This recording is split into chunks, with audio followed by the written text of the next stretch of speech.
Good morning बच्चों। आज हम फिर से साइंस का क्लास 7 का चैप्टर नंबर 6 भौतिक एवं रासायनिक परिवर्तन का अध्ययन करेंगे।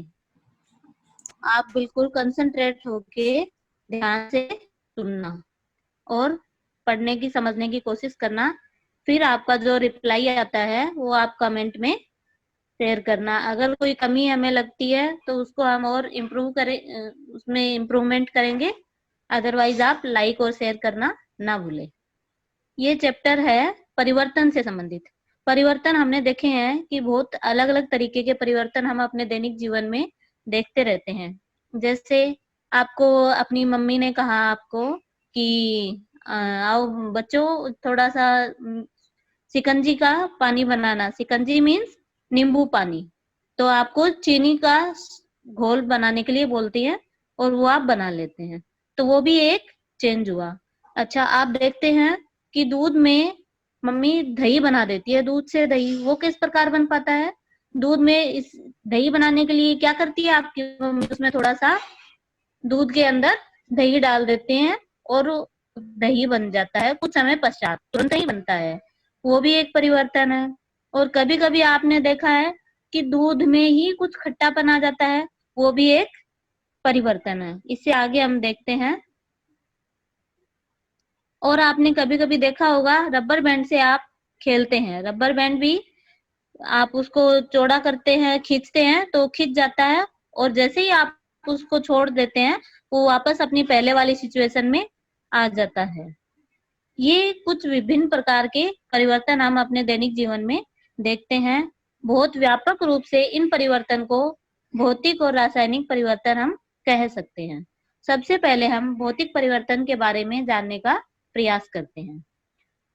जैसे आपको एक कागज दिया गया है, उस कागज के 4 स्क्वायर आपको कट करने हैं। आपने कट कर लिए। फिर एक स्क्वायर का फिर से उसको 4 स्क्वायर में आप कट करेंगे। और दूसरा एग्जाम्पल अपन देखते हैं। जैसे आपको क्लास में आपकी मैम ने पढ़ा रही है ब्लैक बोर्ड पर, तो नीचे वहां हम देखते हैं कि चौक का बहुत सारा चूरा जो होता है वो मिल जाता है। तो आप उस पूरे चूरे को इकट्ठा कीजिए और थोड़ा उसमें पानी मिला के उसका एक पेस्ट बनाइए और चौक की शेप दीजिए। तो वापस आप क्या करते हैं, उस चूरे से ही वापस आप चौक तैयार कर लेते हैं। इसी प्रकार आप देखते हैं कि जल से बर्फ का बनना, बर्फ से जल का बनना, ये सब क्या है? एक तरह के भौतिक परिवर्तन है। अब अगर अपन आगे वाले पेज पर देखते हैं, भौतिक परिवर्तन के बारे में और विस्तार से दिया गया है। एक पात्र में थोड़ा सा अपन जल लेते हैं और उसको उबालते हैं।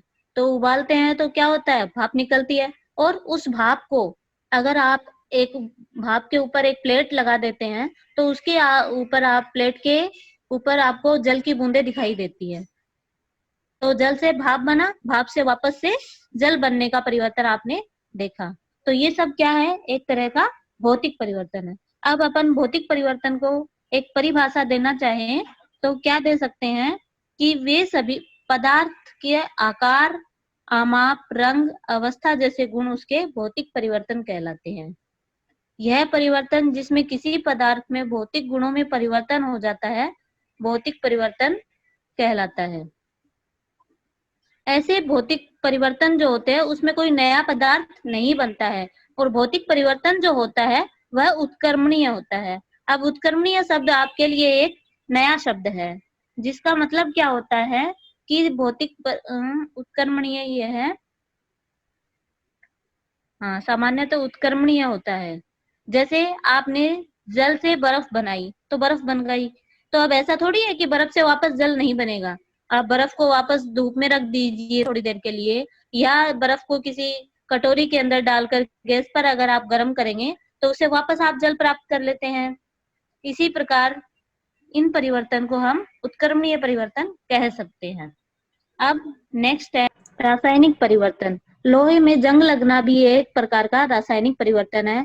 आप जब भी कभी पार्क में, लॉन में घूमने जाते हैं तो आपने देखा होगा लोहे के जो दरवाजे होते हैं, या पार्क में अगर लोहे की कोई कुर्सियां वगैरह होती हैं तो उसमें आपने कभी जंग को अवश्य देखा होगा। नेक्स्ट,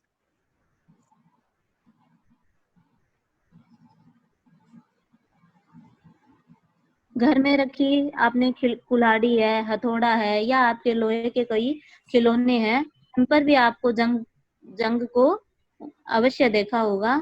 जंग जो होता है वह लोहा नहीं होता है, लोहे से भिन्न होता है।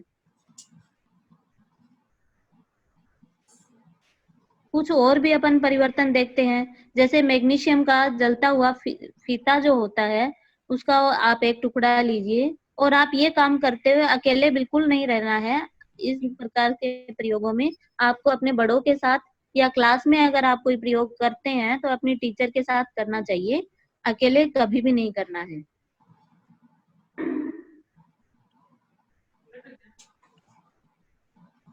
तो मैग्नीशियम का फीता होता है, उसका आप प्रयोग कर सकते हैं।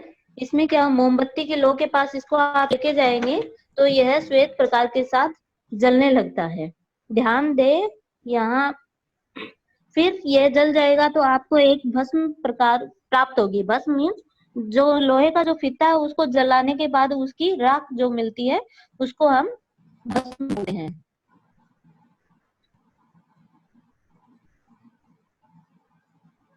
भस्म की इस परिवर्तन को निम्नलिखित समीकरण से अपन समझ सकते हैं। मैग्नीशियम जो होता है उसको M और G से लिखा जाता है, जिसका कि में आपको दिखाई दे रहा है।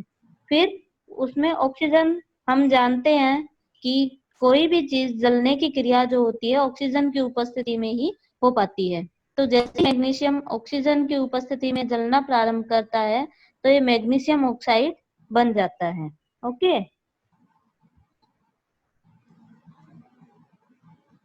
फिर हम नेक्स्ट लेते हैं अभी।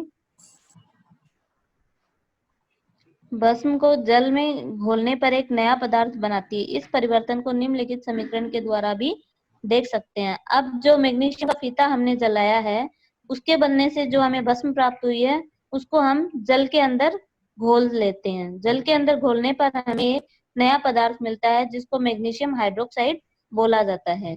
मैग्नीशियम ऑक्साइड को हम MgO के द्वारा दिखाते हैं, और जल का जो सूत्र होता है वो H2O होता है, और मैग्नीशियम हाइड्रोक्साइड को हम MgOH के द्वारा डिनोट करते हैं। जैसा कि हमने पहले अध्याय 5 में पढ़ा है। अभी तक मैंने जो आपको पढ़ाया है मैं आशा करती हूँ आपको समझ में आया होगा। अब हम आगे चलते हैं, और आप बिल्कुल कंसंट्रेट होके पढ़ें प्लीज। अगर आप अपना ध्यान इधर उधर भटकाएंगे तो फिर समझ में कम आने की चांसेस ज्यादा रहते हैं। फिर हम एक और इसका जो है उदाहरण अपन देखते हैं। इसमें हम क्या करते हैं, एक कांच का गिलास या एक कटोरी ले लेते हैं।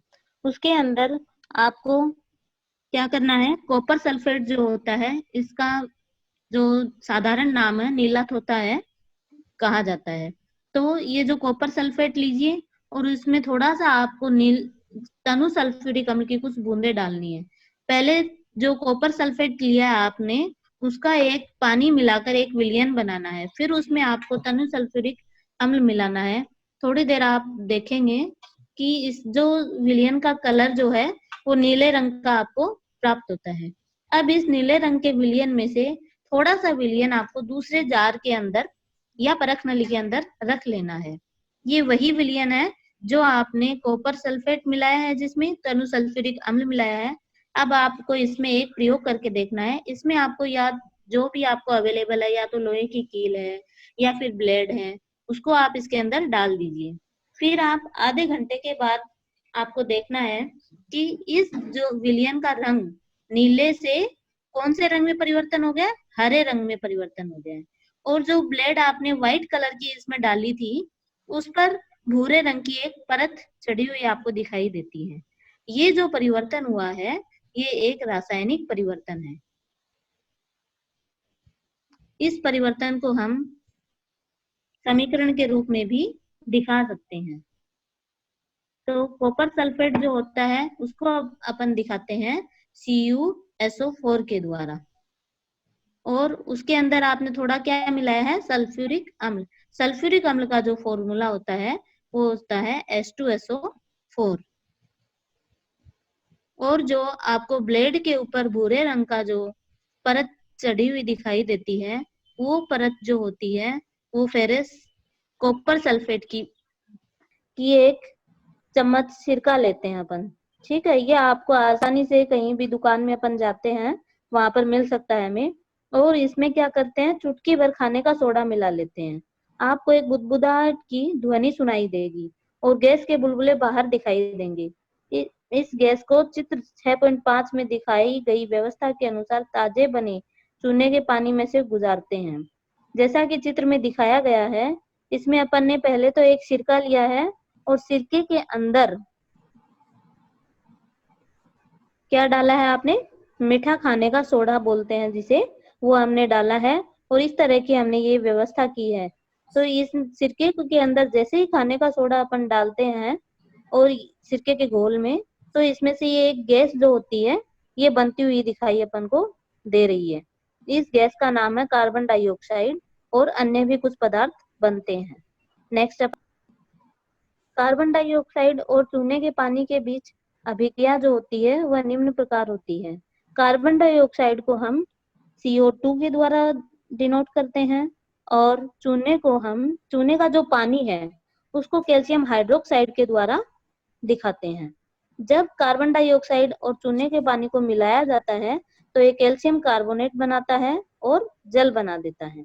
जब कार्बन डाइऑक्साइड को चूने के पानी में प्रवाहित किया जाता है तो कैल्शियम कार्बोनेट बनता है, जिससे चूने के पानी का रंग किस तरह का हो जाता है, दूधिया। दूधिया मीन्स मिल्क लाइक उसका कलर हो जाता है।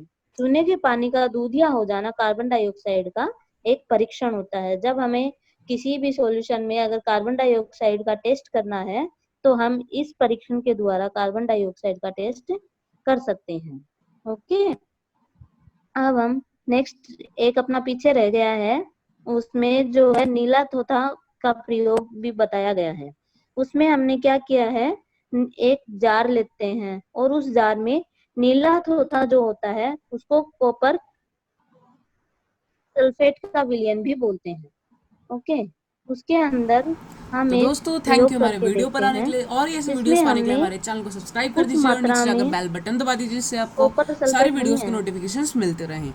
और हाँ, एक बात याद रखिएगा, इस वीडियो का सेकंड पार्ट जल्द ही अपलोड होने वाला है, तो थोड़ा सा वेट करें, या फिर अपलोड हो चुका होगा तो आप चैनल पर जाकर चेक कर लीजिए। Thank you.